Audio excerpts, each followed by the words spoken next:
With us this week, very special guest, man who needs no introduction, Vito Spatafore himself, motherfucking Joe Gannascoli. Welcome to the show, Joe. Joe, thank you. We appreciate you making some time for us. So, listen, like I said, we're huge fans, huge fans of The Sopranos, huge fans of you, and we just wanted to get into your background a little bit, how you basically got into acting, what it was like, growing up in Brooklyn, basically living your life and then going to St. John's University, majoring in communications, and then all of a sudden, basically going from a culinary career to ending up in Money for Nothing and Ed Wood. Yeah, that's about, Money for Nothing was about a Philly guy. You know that, right? Did you ever see it? Yeah. Joey Coyle. Joey Coyle.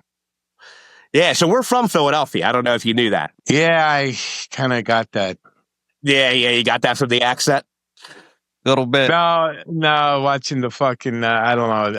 There was some Eagle talk, I think, but yeah. So you get into Money for Nothing, and what is that? Are you a background actor in that? Are you a SAG member? Well, it was my first movie. I had lines. Maybe you didn't hear. I don't do background. I don't do it over there and told you.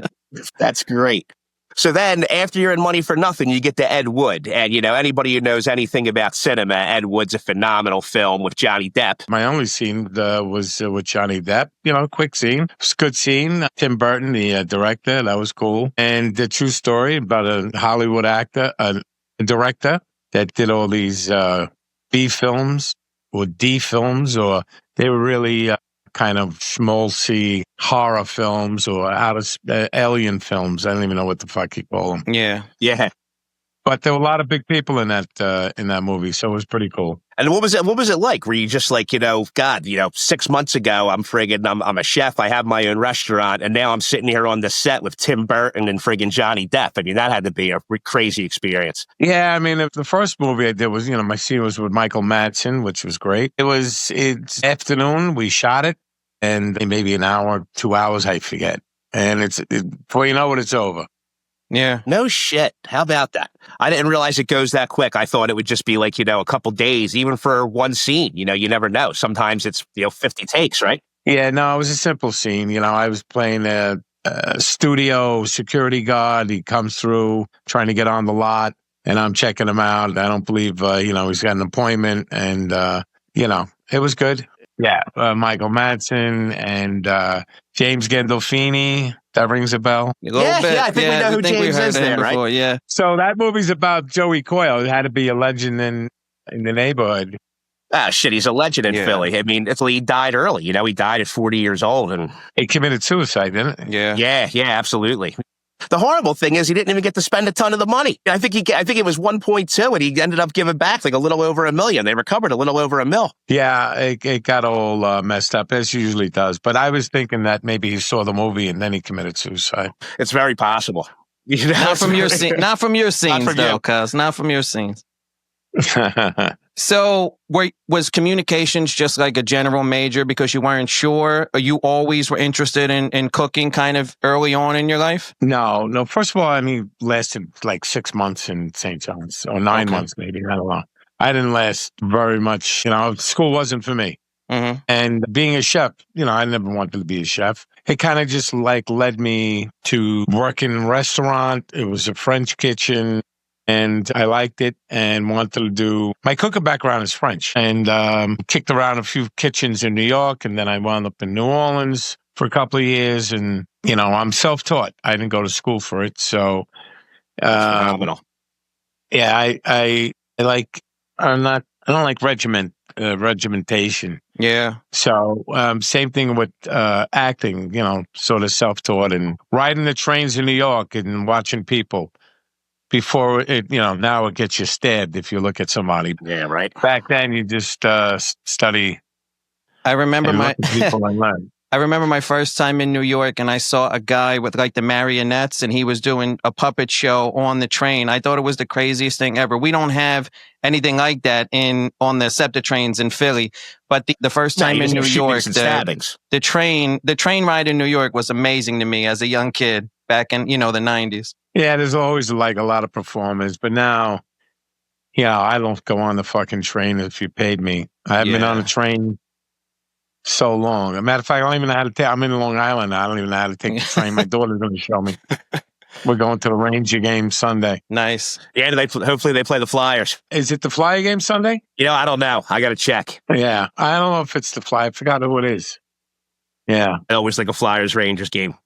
Yeah, not like it used to be, but, we got some heavy hitters. I don't even know who's on the Flyers. That's, I'm on the cure, as they say. I'm in giving up gambling now, 3 months. Good That's for you. awesome. God bless. I hope that works out for you. Yeah, so far so good. My bank account's liking it. So we all got our things, right? We all got our vices. Yeah.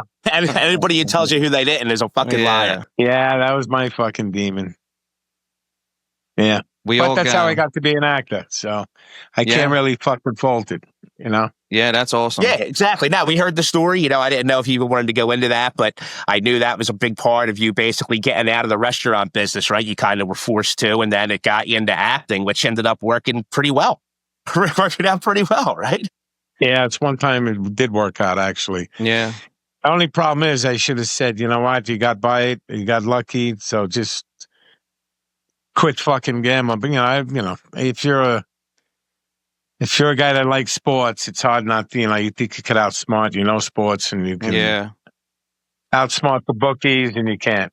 I'm 43 years old. I went from betting to having a book for a couple years, and now FanDuel friggin' destroyed all that. So now I'm back to gambling again. I mean, it's a cycle. It's hard, yeah. Well, first of all, I'm in GA, right? So if it's supposed to be anonymous, I don't know if I'm supposed to out myself. I think it's okay. It's only anonymous if you want it to be. You're allowed to talk about yourself. Yeah. So, like anybody over, and that's clean. I say clean. I don't know, 6, 7, 8 years.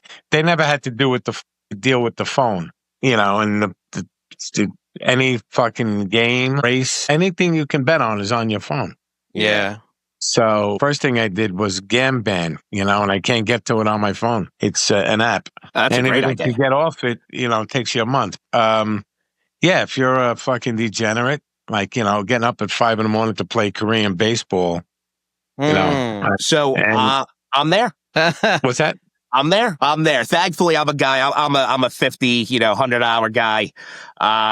But yeah, I mean, I'm there. I'm betting Korean baseball games. I'm betting English soccer matches. Yeah, Finnish hockey, Russian hockey, German hockey. After the Super Bowl, the 3-day, 3 days without any sports, women's basketball games I bet at, in the afternoon, I'm going, why is he under?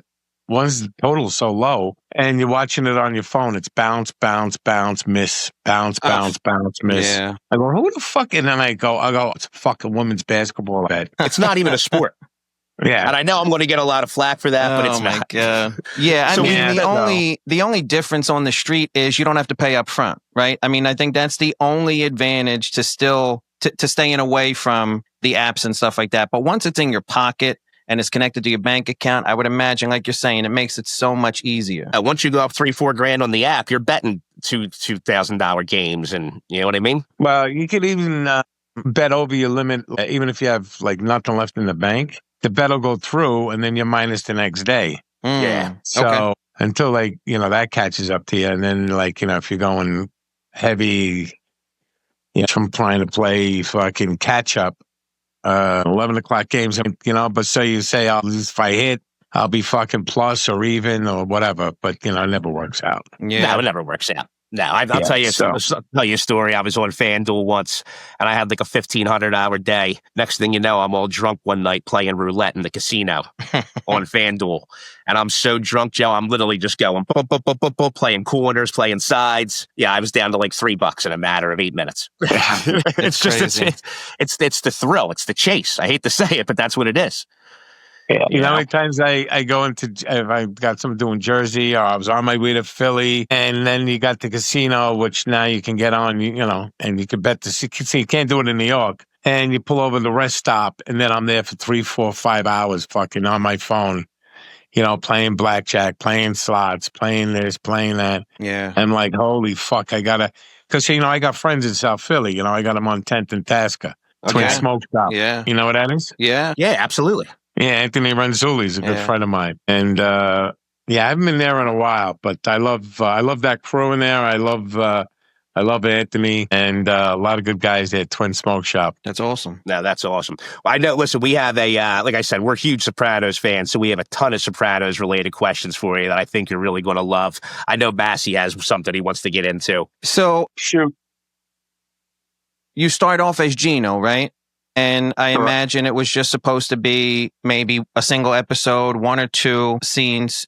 The famous scene with Christopher in the dessert store, right? When he shoots the kid in the foot. So the famous, hang on. The famous, The Legend of Tennessee Moltisanti. Is that the episode? I think so. Yeah. What do you call them dessert stores in Philly? No, we call them bakeries. Bakeries. Yeah. I'm a little nervous, Joe. I'm a little nervous. Come on, cuz. Cut me some slack. This ain't live. I'm nervous. So how do you go from Gino to Vito? What is that conversation like with David or whomever? Walk us through that transition and how you become a regular. Well, I don't know why they did it. I think it had something to do with Georgianne walking. So it all goes back to Benicio. So when he saw me on I Guess Money for Nothing, he tracked me down. I was working in a restaurant in Hollywood and said, I wrote this movie. I want you to come be the lead. It's a short film. It's going to be you and Matthew McConaughey, and you're going to play undercover drug agents doing a drug deal in a hotel. So I did that, and I did a couple of more things in L.A., and I was there for about 3.5 years. And then I moved back to New York. Benicio was coming here to do a couple of films, and he got me in them. And the casting directors was Georgianne Walken. She wanted to meet me because I'm in her movies without her casting me. And I guess because of Benicio, because they love Benicio, she brought me in for, she wanted to know if I had an agent. I said no. She said, just keep in touch with us every few months, and if you're right for something, we'll bring you in. And that's what happened with the bakery scene. And then probably they were looking for, in the second season, they said, every fucking crew or mob, fucking mob, you got to have a fat fuck in there. So they said, let's bring in fucking Joe. And I auditioned for Vito. And, I got that, which was great. So that's how that happened. So there's something I need you to clear up for us. And this goes into what you and I started talking about, how you met us through the TikTok. So there was such a transition, right? You went from Gino to Richie April's nephew, who's in the building trades. So all of a sudden, within like 9 episodes, you're a capo. Questions I have are, when your character is just in the building trades, are you in Richie's crew there, or are you just a civilian at that point? So when you say the buildings trade, does that mean like in construction? Yeah, remember when he's like, you got to build the ramp for Beansy. When you had to build the ramp for Beansy, yeah. So, it was Richie April's nephew. I had built the room for Beans. Built the ramp for Beansy. And I don't know what happens after that. What other episodes? I guess I rose up through the ranks. So that's what I'm wondering, like the progression. It's like, because what we were talking about is we're wondering if this is how it worked. So you were probably an associate when you were in the building trades under Uncle Richie, right? And then you whacked Jackie Aprile Jr. Right. I'm wondering, I was wondering, is that when you became a full-fledged member? Well, definitely, you do a piece of work, you get your, you get your stripes. Yeah, you get your button at that point. Right. You get straightened out, so you get upped. So that's how I made my bones. Well, I had 2 notches, but yeah, so that's what happened in season 3. And then I was, season 4, I became, a guy you saw a lot more often. Season 4. Not a lot more often in season 4. But I was around, the crew now, and I was like part of the family. Dude, when you became a regular, you have some of the most comedic lines I've ever heard in my life. Like when little Paulie gets hit in the face by the bottle by Eugene Poticore, and you lean back, you're just like, oh, I saw that coming. I piss myself every time. When you're smacking around Vic the appraiser, when Christopher throws the sandwich at you, there's a lot of great comedic scenes. Like I realize it wasn't meant to be that way, but sometimes it comes off funny when the guys are arguing and stuff like that. And yeah, because we saw you a lot more with Ralph. And then when Tony kills Ralph, that's when you become captain of that crew, right? So they never actually said out loud, here's how Vito became a made man. And we just assumed it was the Jackie Jr. situation. I think that I don't know whose funeral it was. Was it Ralphie's? And I think Tony's looking at us like, Who's he going to pick to I'm take sleep- over? Yeah. I was nodded out, and one guy was cleaning his tie, and and so on. He's looking like, that's what I got to work with. This, so yeah. All right, like the Carmela situation with you and Paulie, when you guys are going back and forth, and then you're in the elevator, and neither of you want to give her the $100K. All that stuff makes me piss myself, and I think other people are probably like, "Oh man, they're real assholes. They don't want to take care of Queen Carmela," and I'm like, "This is friggin' great. I wouldn't give her the money either." Yeah, that's how a lot of those guys were. Yeah, the thing I like about preceding that was when I'm waiting for Paulie to come by with the money. I'm looking at my time and I'm eating the carrots. It's fucking phenomenal. It's phenomenal. I was eating them like a rabbit, like, these little bites and chewing, So nervous. So, that was, when I look at it, it looks pretty funny. Yeah. Well, that was actually a question I had about the weight loss. So you lost that on your own, right? That wasn't part of the character. Didn't you get an endorsement? It wasn't part of the character. They made it into the character. Yeah. That's what I thought. So when you showed up with all the weight loss, was David like, what the fuck? Yeah, they incorporate what happens into your life into the show, usually. A lot of times. And then I got some, spokesperson or some endorsement deals and stuff like that. Okay, so you lost the weight first on your own, then you got the endorsement deals. All right, go fuck yourself, Right. Mass. Me and Massi had this conversation last night. I told you. I said he lost the weight on his own, and then endorsements, and then they built it into the script. Because Right. the opening, I think it's season 5, the opening when you're taking the photo shoot and you got the old pants, and you're sticking them out to show how thin you are. Isn't that 6 or 5? That's 6. Yeah, isn't it? 6. That's such a great opening. You know what I mean? And that's like that's the beginning of that transformation, at least that we saw on screen. The Thin Club, I think it was. Yeah, the Thin Club. Yeah. I think that's the maybe the first episode of season 6. Yeah. It's funny, I'm wearing this. I never wore this shirt before. Really? Well, you know what? That's a great shirt. I got my, we're with the Vipers. Nice. The Viper. Remember that when Christopher and Terry steal the wine? We're with the Vipers. We're with the Vipers. A friend of mine gave me that T-shirt that they wear. What is it? The Mama Parade? The Mama? Whoa, I'm a mummer. Don't be breaking my balls. Yes, I wear a dress on New Year's Day. You know brushes? Nah, I don't know brushes. I don't know what that is. I don't know what club he's in. It looks like, I'm trying to remember the shirt. It's a light blue. It looks like it's a circle. It looks like the face on the Jack of Clubs and the Jack of Spades. Oh, Jokers. Is it the Jokers? Yeah. Yeah, he's probably in the Jokers. Yeah. Yeah. Okay, that's him. Yeah. Play it again. Play Gloria. That is the Jokers. That's definitely the Jokers. Yeah. Yeah. Okay, good. That's the Jokers. Play Gloria. That's pretty cool. No, that is cool. Yeah. I hope you got time for this. We'll get into fucking Philly sports. Oh, dude, we got plenty of time. I got nowhere to be. Yeah, we got time, cuz. So where were we there? Yeah, so the weight loss into the character. The weight loss and the character. Right. Yeah. Yep. And I remember them asking me when we were going back how much weight I lost. They called me up and I knew they were going to break it. I knew they were going to do something with that. They didn't break your balls about that? They found a way to incorporate it and everything was perfectly fine? Yeah. I mean, someone wants to get, fucking improve healthier, their life. Yeah, say. exactly. Well, you were a main cast member in season 6 at this point. You had a contract, right? You weren't making like a daily regular rate. Yeah. Right. Yeah, I became a regular. How did that work out? So you're seasons 2, basically, right? 2 through 5. You're basically, I guess, working for Scale.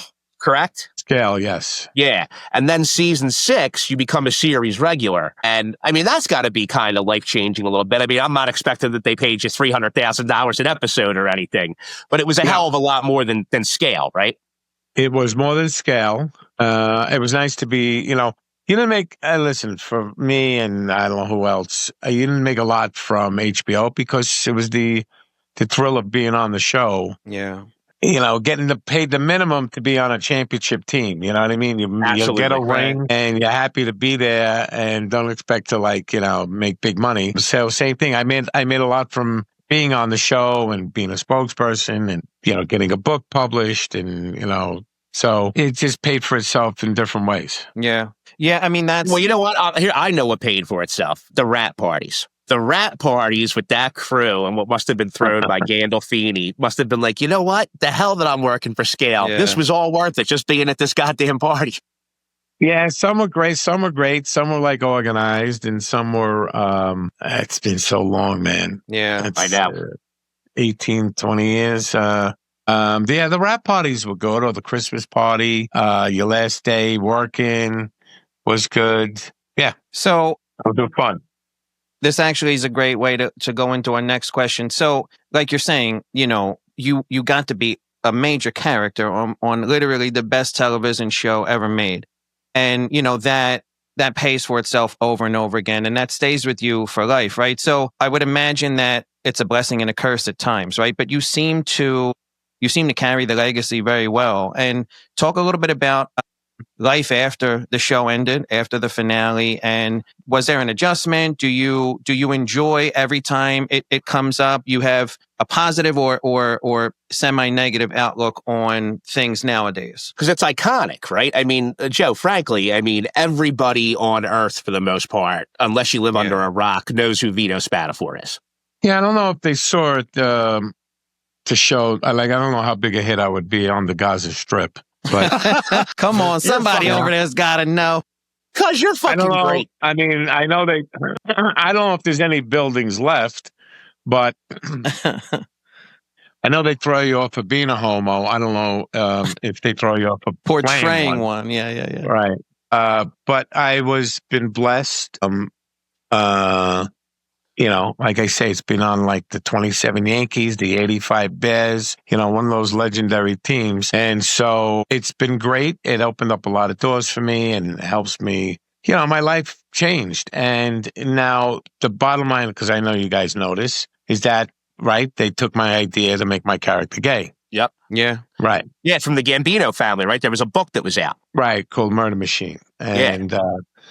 And if they don't do that, you know, I'm just like a background guy and nothing changes. I'm probably still in my fucking apartment, you know, smoking cigarettes and still fucking ducking bookies and probably fucking, you know, as my friends used to say, he's in the fucking bunker. He's not coming out. Not till he hits the next game. Yeah. If it was, was it the sweet March Madness, you know, when I fucking, you know, morning till night game at the, you know the deal. So he's in a bunk, he's not coming out. And yeah, that'd probably be still happening. But thank God they did it, and life has been great since, so I can't complain. Well, here's one thing I really want to compliment you about is, frankly, you know, Sopranos was probably your first extended acting credit, right? The most acting you've ever done in a series, a show, etc., whatever. For being such a, you know, new to the trade, new to the craft, I really think the fact that you introduced that to David, introduced that to the writer, saying, hey, why don't we try this? It showed that you have a tremendous amount of range, dude. It really does. It showed that you really take it seriously and wanted to progress the character and show people that, hey, I can do this. I know what I'm doing. Well, I appreciate that. Thank you. If I go back to my cooking, right, I'm going to be self-taught, and I wanted to be a chef. And I wanted to be, you know, a respected, you know, I don't want to say great chef, but I wanted to be a talented chef. So I knew Italian because I grew up with Italian. But if I said I learned French, it'll broaden my repertoire. Mm-hmm. And if I learn Cajun, New Orleans, it'll be another, you know. And so if I ever want to do some French dishes, some Italian, you know, some Asian influences, some Cajun influences, you know, I'll be able to do it because I know it. And the reason why I suggested that was because, you know, you work in a restaurant business, you work with a lot of gays. You work in New Orleans, big gay town, a lot of restaurants. So I didn't have a problem doing that. My biggest fucking problem was my friends because, you know, being in Brooklyn, they were going to fucking break balls forever. Aside from that is I wanted to prove I can act to myself. I wanted to prove it to the cast. And I wanted to show range. And that was a challenge because, I love broads, but I didn't have a problem. I looked at it as an acting job. And a lot of great actors have played, you know, sort of innuendo, could be gay, you know, characters, or they are gay in that film. And then I always looked at, you know, any guy, I didn't have a problem with them. And I said, you know, you're gay, is going to be more broads for me. So I was good with that. But I wanted to prove I can act and it's a challenge. So, and to get more roles after, The Sopranos were over, this show range. So that didn't really work out as far as recognition. People know him. Yes. Did it get me more roles? Yeah, I did some stuff, but I never really got called in for big stuff and up for big things. But that's okay. I mean, as long as I could make money and earn, in other ways, being a spokesperson and, signings and, my cookbook novel, which now after 20 years of it being out is being turned into a show. That's phenomenal. Finally. Good for you. Yeah. Tell us about that. Tell us. Well, the book is loosely based on my life as a chef. Guy who wants to be a great chef, caught up gambling. He's a degenerate gambler, and he starts doing things to work off his debt. Moving truckloads of shrimp. There's a lot of people in the show. This is in the book. A lot of people in the business, wake wine or olive oil with fake labels. And, he knows how to move it because, you know what I mean? So I'll knock down his debt. The show's about, and eventually I'll get to Philly, I hope, because we submitted a budget to right now. Fox Nation has it. And hopefully they'll greenlight it. But it's called Meals to Die For. And it's about, where mobsters like to eat, or what they ate, if they had a favorite dish. And I'll cook that dish with a little twist on it. And we have some cool things I added because I've seen all the mob shows. I've seen all the cooking shows. And, they get boring after a while. But this will have little twists in it that'll make it a lot more fun and interesting. So it's going to be, usually we're going to deal with a subject that, to a restaurant, had a favorite dish, and then he winds up getting killed in the end. No shit. That's awesome. I can't wait to see it. It sounds like an unbelievable story. Do you know Angelo? Do you know Angelo Lutz? Angelo Lutz. What is from that? Philly. So Angelo Lutz was a, he took some action in Philly back in the day, and now he runs restaurants. He's the kitchen consigliere. I think that he hooked me up with Steven Starr. You know Steven Starr? Yeah, absolutely. Yeah. Do you think he's connected to him in any way? So Angelo Lutz is connected, but in Philly. Right, but isn't Starr from Philly? So I believe he is. I believe most of his first restaurants were in Philly. I don't know if he's from Philadelphia, but most of his first restaurants were here. Yes, somebody hooked me up because I went to, what's the one in the city? Is it Balthazar Pastis? No. I don't know. I went to Stevens and I had lunch with him. And I was promoting my vodka. And I had lunch with him, and I know he's got a pastis down in Miami. And he's a big-time restaurateur, and I like the guy. And I thought it was it. I don't know why. I don't know how I got hooked up with him, but he got me his number, and then I talked to Steven. No shit. So, yeah. I think that's it. How do we get there? What was saved? Do I know Angelo Lutz? No. Well, we were talking about Philly and the cooking, that's all. You were talking about how the book getting turned into a movie, and it made me think about. So I wouldn't be surprised if being in the cooking world and being in the gambling world, if you knew who Angelo Lutz was. Yeah. I'll tell you who fucking I had a problem with in Philly, douchebag that he is. What the fuck? Well, who's the guy on the sideline of the Eagles? Big beard? Dom? No. He's the radio or fucking Eskin. Yeah, Howard the douchebag. Yeah. He looks just like Burger King, cuz he's a jerk off. I don't know how and what. I was fucking riding home from fucking Philly, and he went on a tirade against me. And I think because I was at the Phillies game, and I was in the booth, maybe, and I don't know, I was doing a signing there. And maybe I gave him the hi-hat, and I don't know who the fuck he was, and I was in a suite. I don't know, but he went off for fucking tirade. I called up. And we went at it back and forth. But he's a douchebag, so that's okay. Yeah. He is a douchebag. He got fired. He's not even allowed in any of the stadiums because he was groping women. Oh my God. Get the fuck out. Swear to God. I just saw him on the sideline. Now here's what he does. This is so crazy, Joe.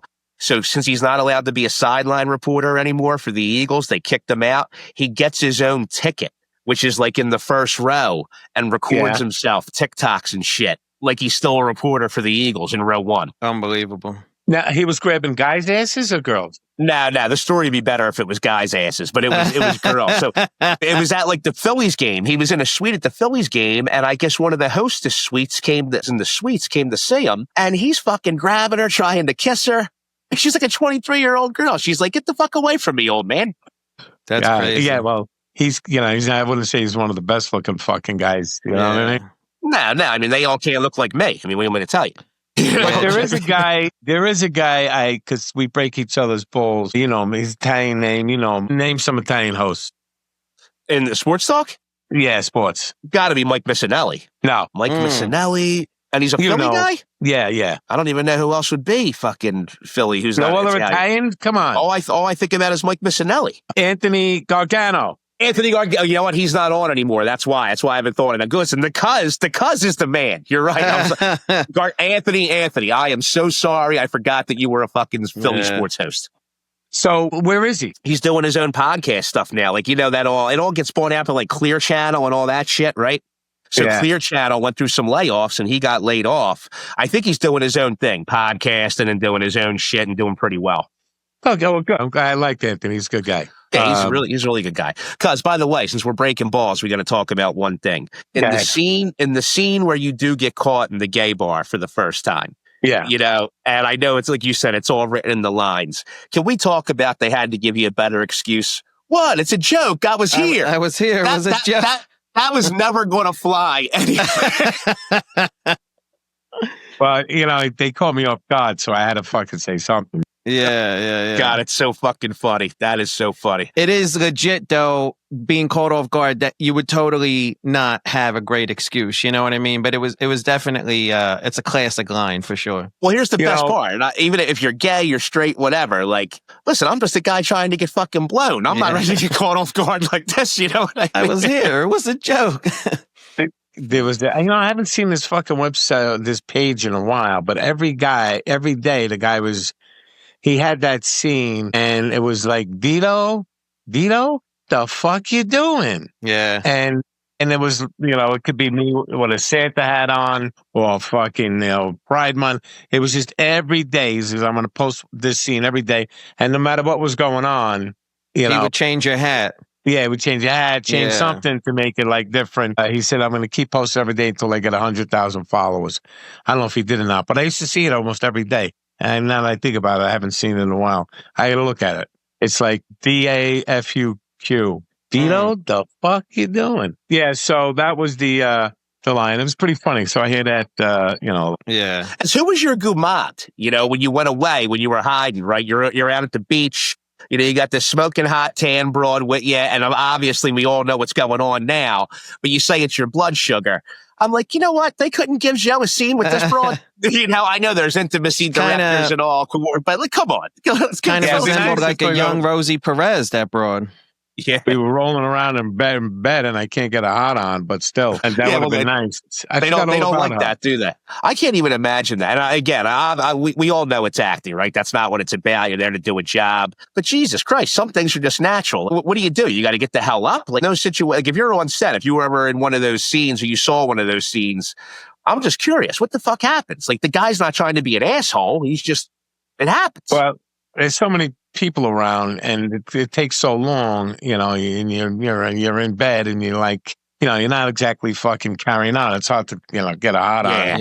Yeah. With all those fucking people around and this the and lights that and the microphones. Yeah. And then cut and this and that. And, not exactly like you're, well, you know what? I mean, I guess, listen, I'm not going to be in any fucking love scenes anytime soon with a broad, but I guess if you're intimate and you're fucking carrying on, you would get a little wood. Yeah, Joe, I got a hard enough time friggin' performing on by myself, with nobody around. You know what I mean? Got half the TV show in the room. Joe, speaking of South Philly, so my whole family is from South Philly, and my grandmother lived right around the corner from Nick's Roast Beef on 20th and Jackson.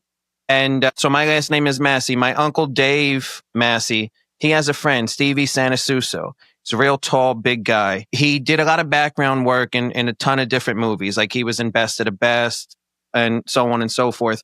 I believe he was in a scene with you when you get out to go smack Vic the appraiser.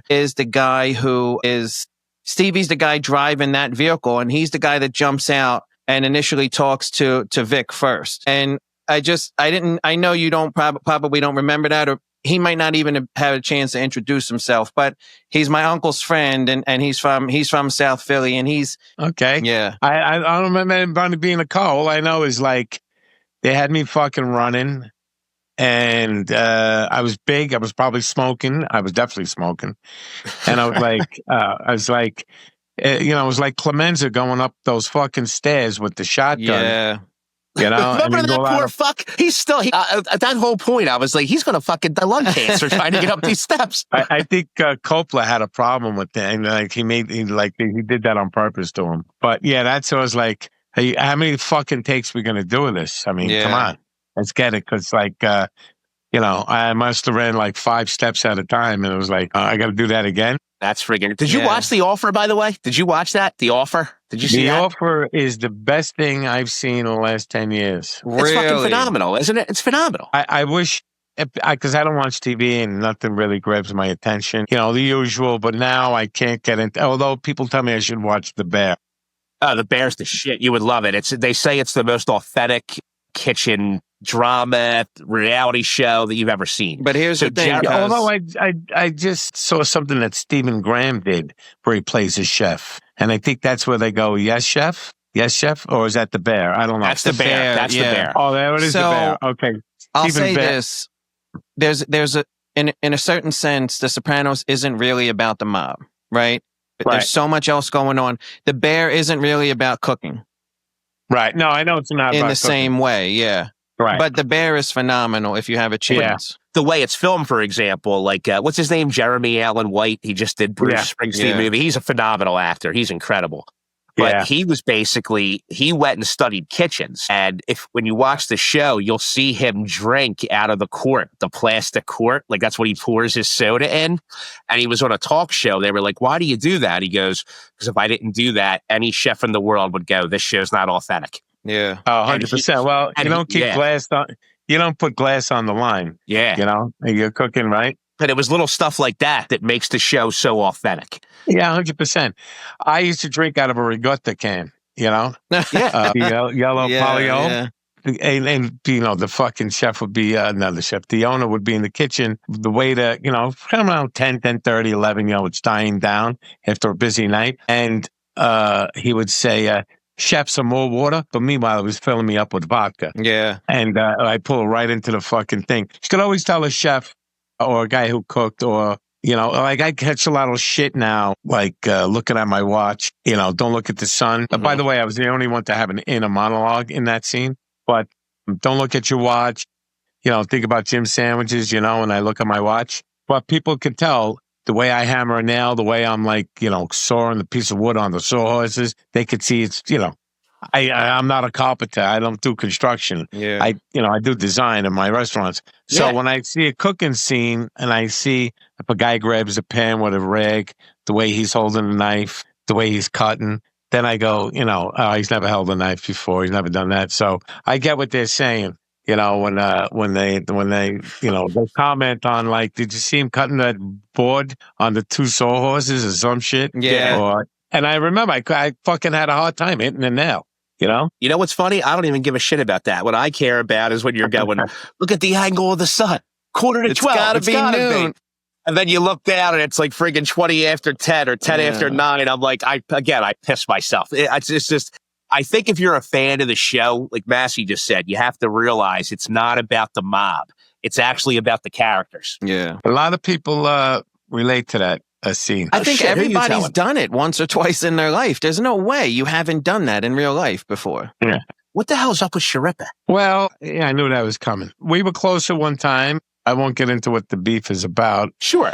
But, you know, he's been described as, you know, that's been said about him is that he's got a big bowl of ice cream in front of him and he looks at yours. So if you could read into that, you know, I just didn't have time to talk and you know, fuck around like we did. I was preparing and stuff. And so, but there's other things. And it's been a long time. He did talk nice about me on his podcast, I heard. Good. So, you know, I'm, you know, live and let live kind of guy. And, you know, it's unfortunate because it probably cost me a lot of money in the long run, you know, missing out on stuff. And I was bad mouthed and stuff like that. But, you know, my real people know. I mean, last thing you could say about me is like I'm a douchebag. So, you know, I'm, you know, regular fucking guy, and I don't have no airs about me. I mean, when I talked about Jimmy, I didn't say we were close. I said, you know, he came to my restaurant, he came to my wedding, said beautiful things.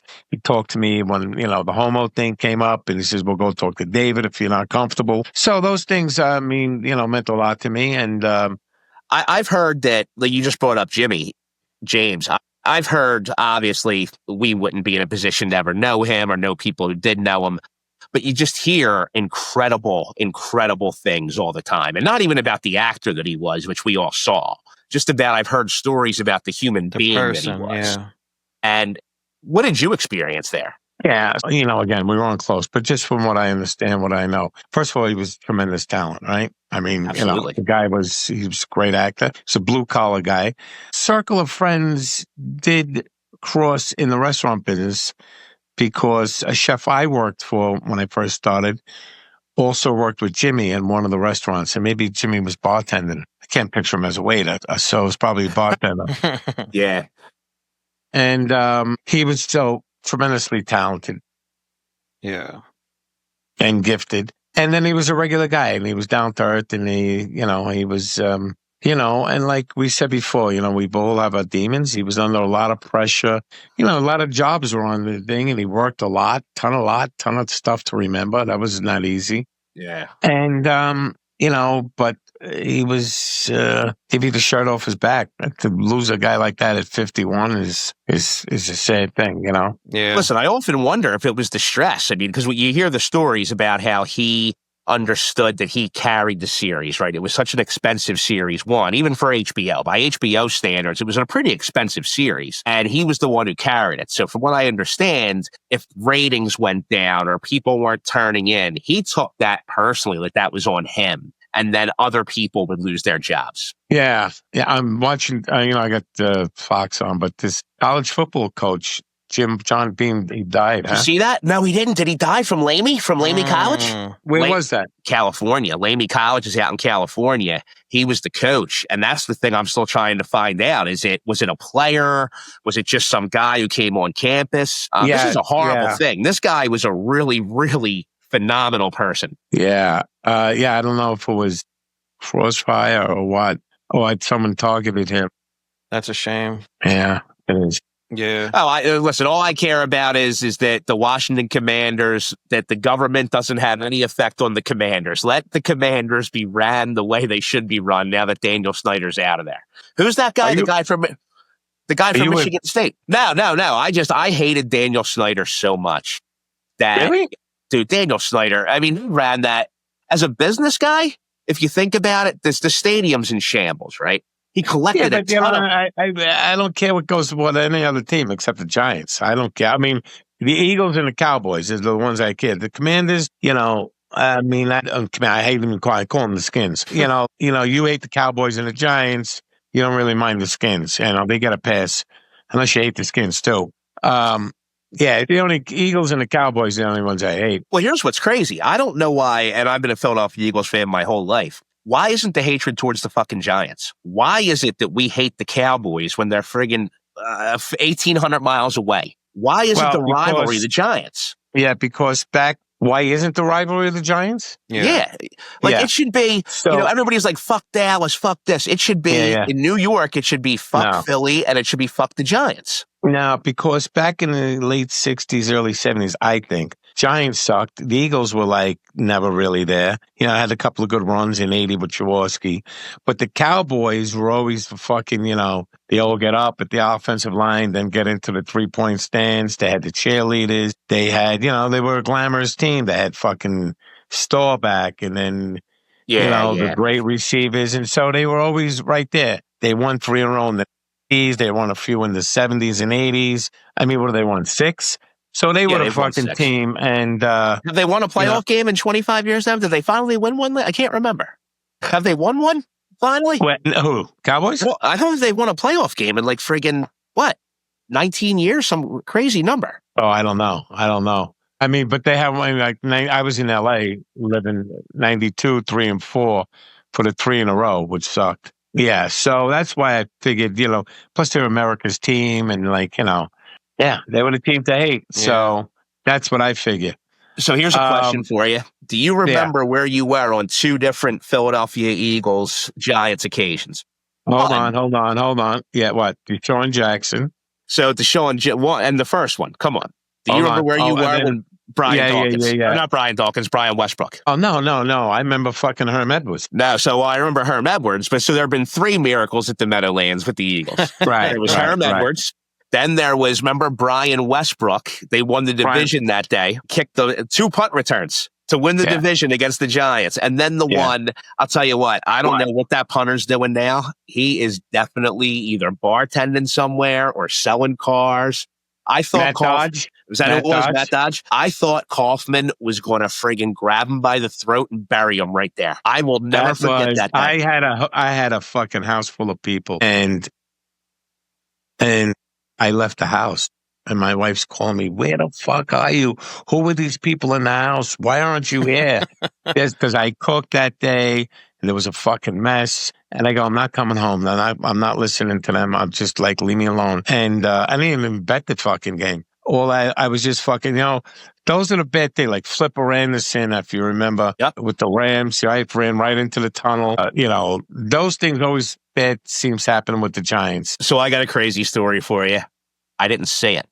I was in my basement. It was 28-7, and there was like what? Friggin', I think it was like 13 minutes left, 12 minutes left. I was like, fuck. No, this is the Deshaun Jackson game. Okay. Remember, they were down 21 with literally like 12 minutes left. So I'm sitting there and I'm like, all right, fuck it. Let me go to Walmart. Ran to Walmart, get some shit. I walk in my door. Deshaun Jackson's literally running to the sideline.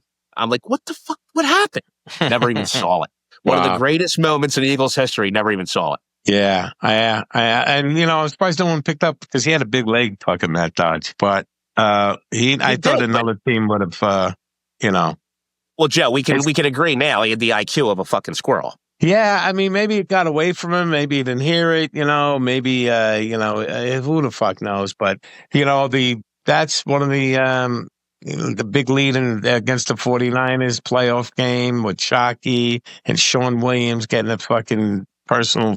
I mean, there's been a lot of stories. Herm Edwards, the Pasacek, Zonka. Those are the typical Giants. And now, we're looking for a new coach. You also had the experience of beating Tom Brady twice with Eli. So you're not going to get any sympathy from me. I'm sure that was a pretty huge. So you're a Giants fan, obviously, big Giants fan.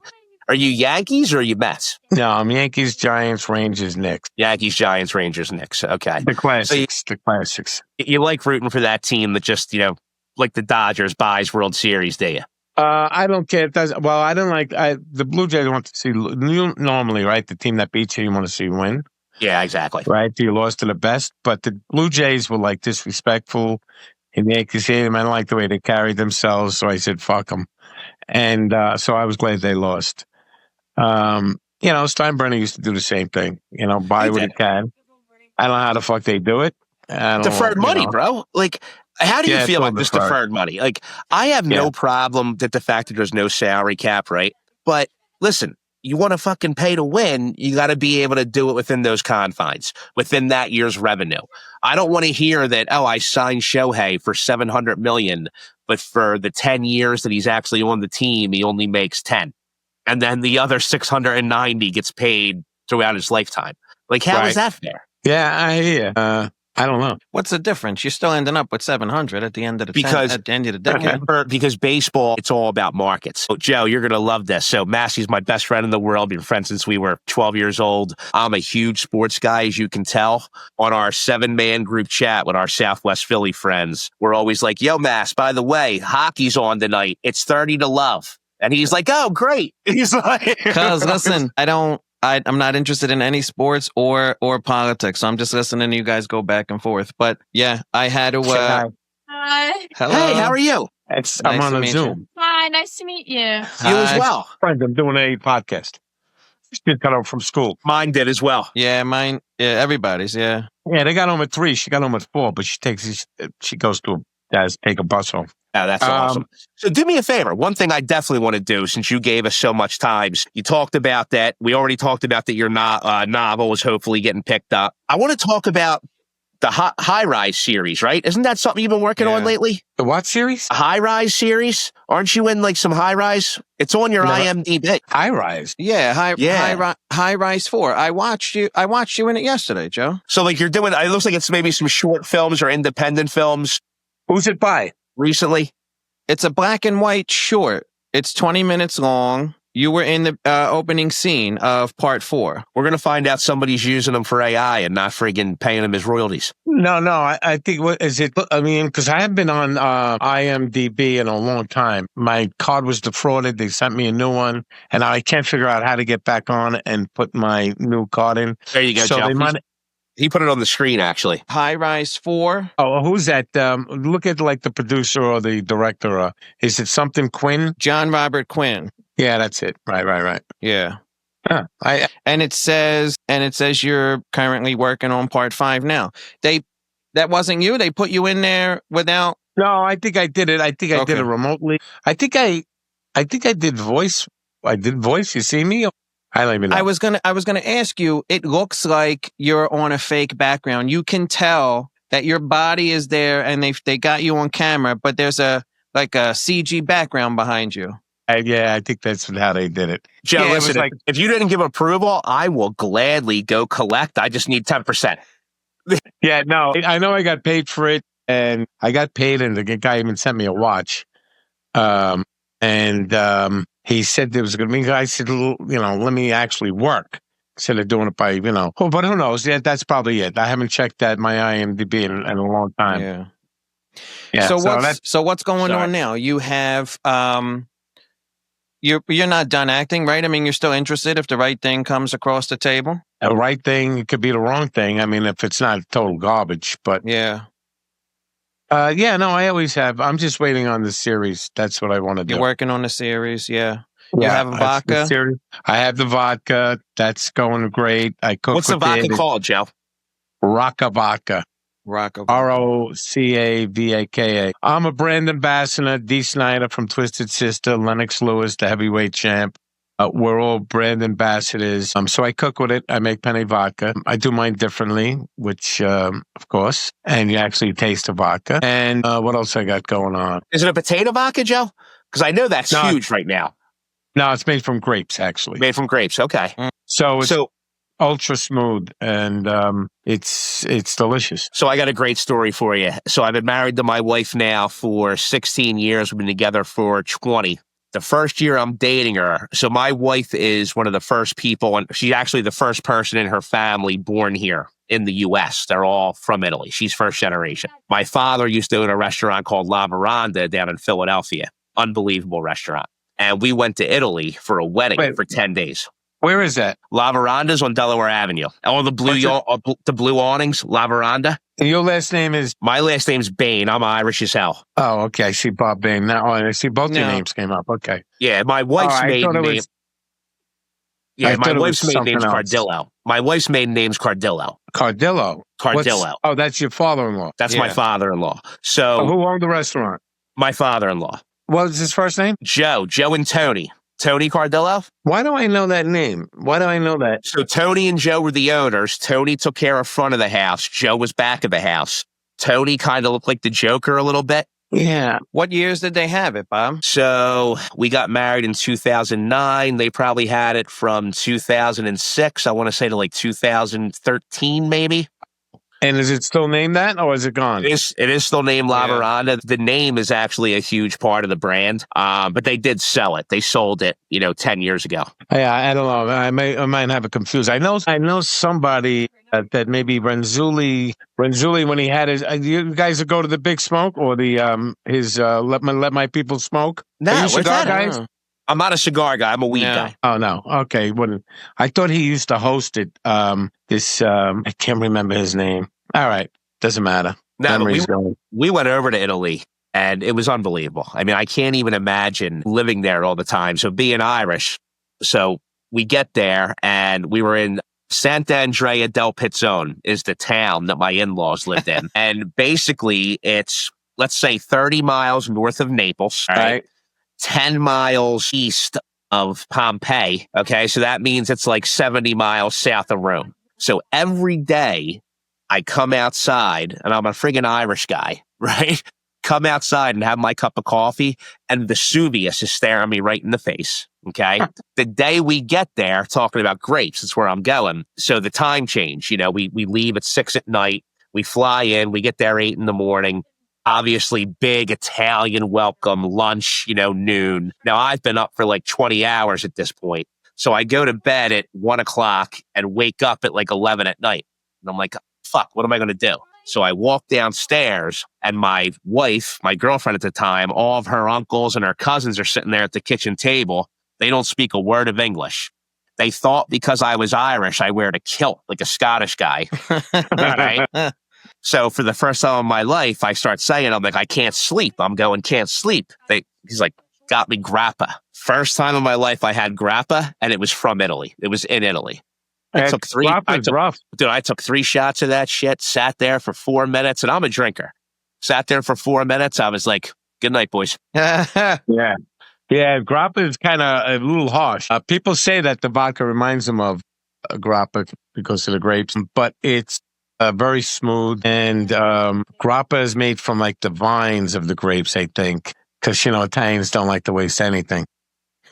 No, not at all.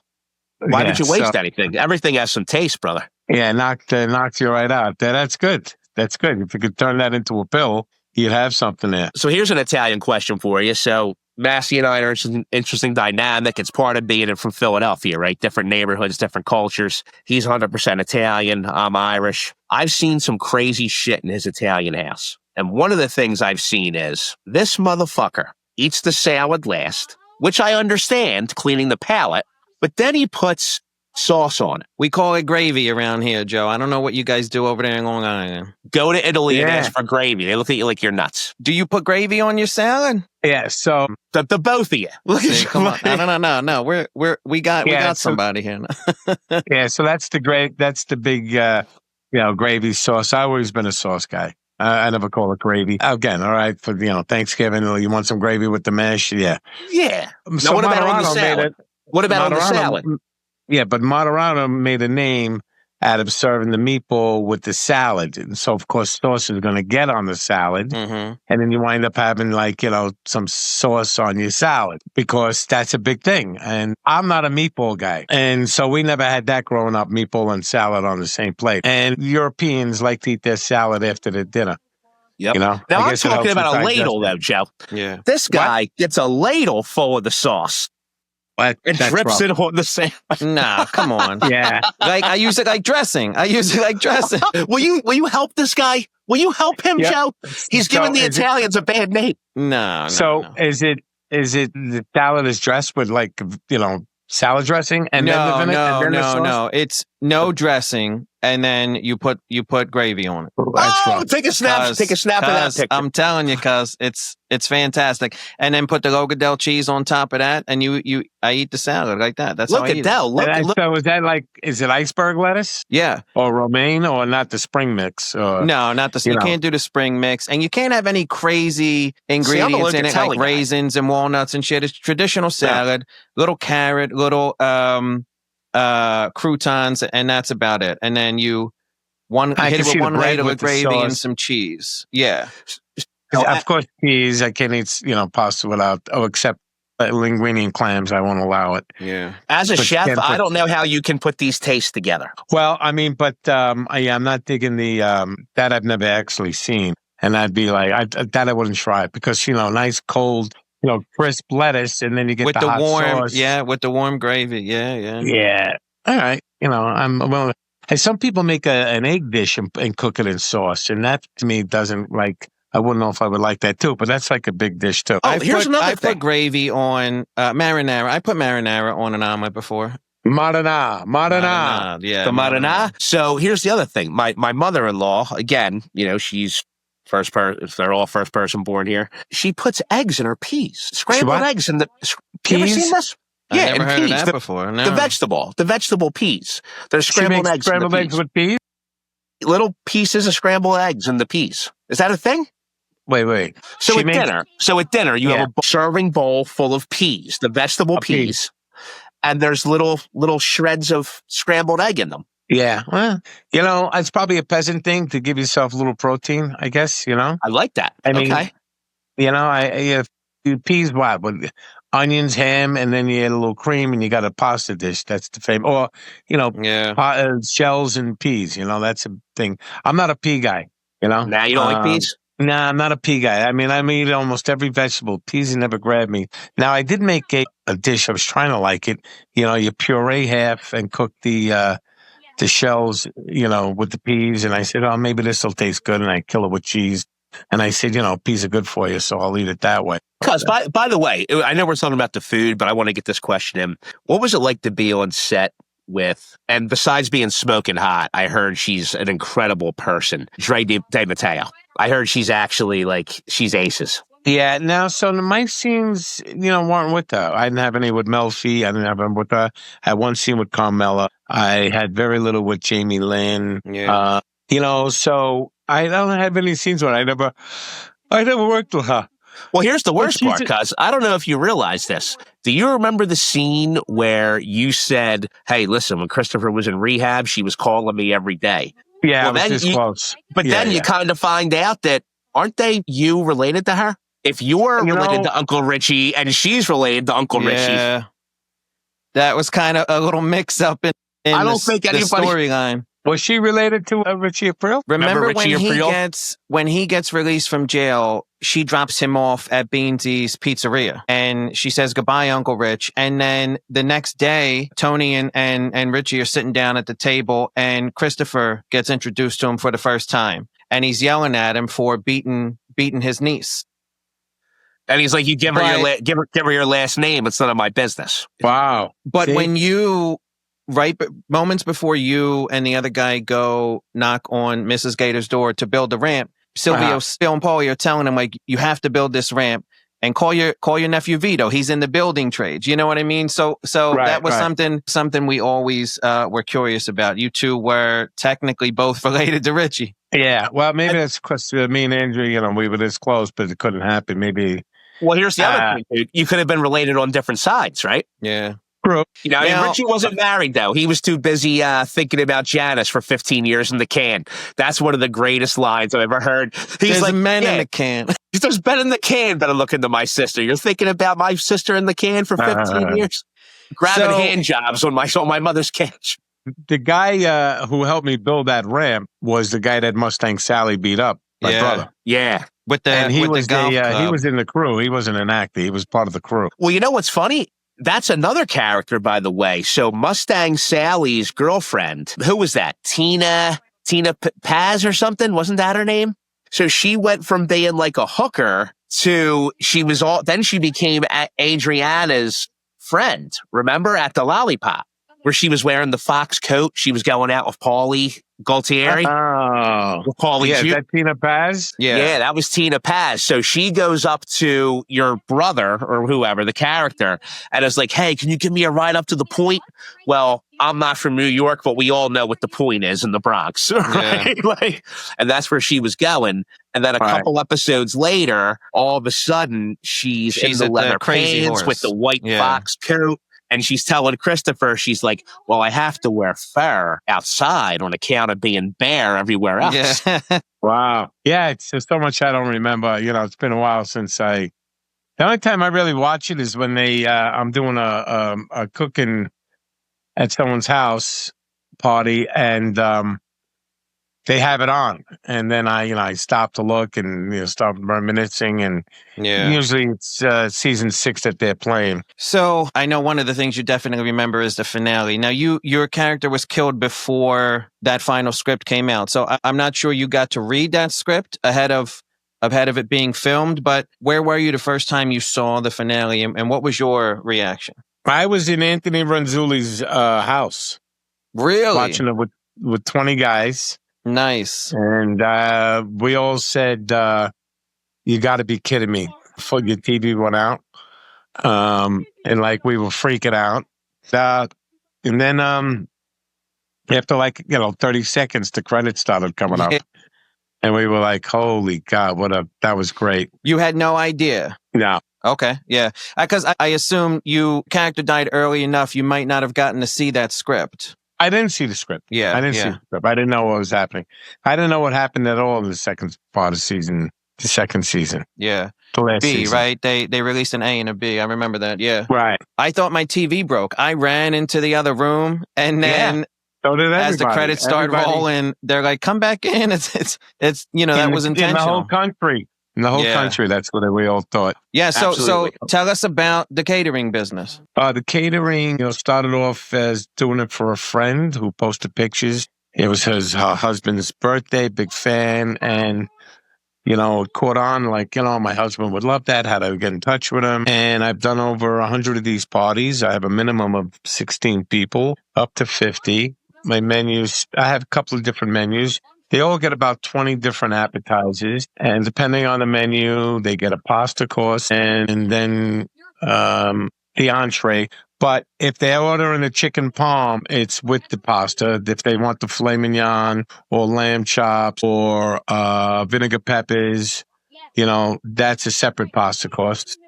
Pasta cost, then the entree. Back to the Sopranos stuff. When you just said the vinegar peppers, I instantly got brought back to when Uncle June, right, is in the bed in Boca with the chick.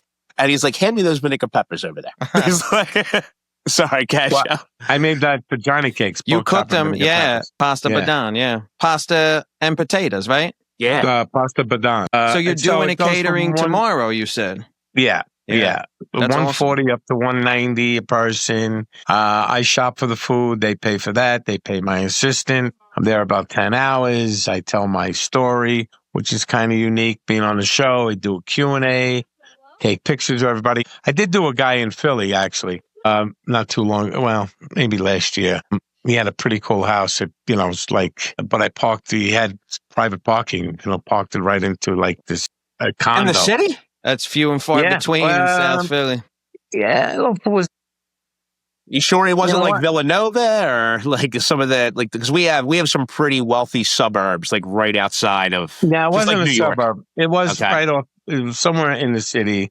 Okay, probably Rittenhouse. It was pretty cool. The guy was. I forgot what he did with it. But yeah, it was pretty cool, and they were big fans, and it was nice. That's awesome. It's such a different way to have a conversation or relive that part, and you're making money, but you're also doing, you're providing a service too. It's not just like a regular meet and greet or signing. I think that's a great combination. Yeah, your husband's 50th birthday, 60th birthday.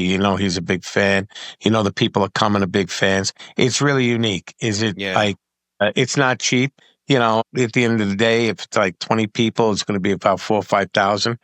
But it's, it's a big, it's a get together and everybody's throwing in the money. But usually it's a gift. And the biggest thing is that, I don't know what kitchen I'm walking into. So I've walked into like little shoe boxes and one like enormous mansion kitchens. But I always make it work and people always rave about it. And it's a unique and, I can say that no other actor does it, and especially no other actor from The Sopranos does it. So for sure. Where you going to go, as we say? Now, what about, do you have any appearances coming up in the near future? Any dates, any signings, any memorabilia shows, any cons, anything like that? I just did the Chiller Theater a couple of weeks ago in Jersey. That's always usually a big one. It was Beverly D'Angelo, Chuck Zito, Randy Quaid, me, Mina Savari. I can't even remember. There was a lot of people there. It's been doing, I think, 35 years. It's always a big turnout in a hotel. Good. Bobbleheads, I don't have one with me right now, but you're I got fucking it. up. I know. Well, I got them. They're all in the garage. I don't feel like getting up. But the book and a bobblehead combo does great. I send those out. Like I must mail out like 10 a week, package with a signed picture. So anyway, boys, it's been great. Yes, sir. We appreciate you making time Joe. for us, Joe. I have been meaning to get to Anthony's. I mean, if you guys can like stomach, I say let's sit outside, but it's too cold now. But if you could stomach the fucking cigars. Listen, I have no problem with cigars. Yeah.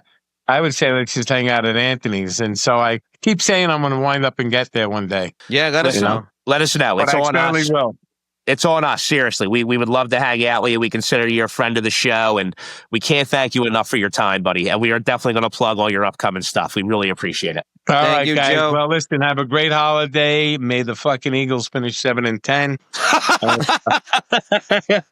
You too, man. Happy Thanksgiving. I tell you that fucking GM pisses me off. He's that good. He is that get the good. balls It's crazy. getting Jalen Phillips, and the guy has a big game.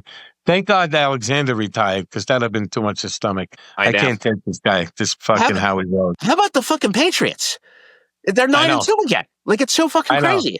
I had no idea that they were that good. They go like, I'm listening to it on the radio. Guy had an appearance like signing last night, and I'm listening to it, and I go, who they chanting MVP about? And I go, what? The 9-2 Drake May is like, I mean, he's a Tom Brady clone. It's like Tom Brady took a shit and Drake May came out. Yeah. I'd leave you Mike Kafka, the Giants coach. Mike, remember? He was an Eagles backup, right? He was an Eagles backup quarterback. He was, right? He went to Northwestern. He's going to break Schuler's record for wins. Really? No, I'm kidding. Listen, cuz, by the way, before you thank leave, you so much, man. So real fast, before you leave, I want you to know, Saquon just called me. He says you're a great guy. Love you, Joe. Thank you for everything, all right, buddy. guys. All right, well. man. Happy Have a holidays. good night. Thank you. You as Happy well. To you holidays. and your family, Joe. All right, pal. Bye-bye. See you, bud.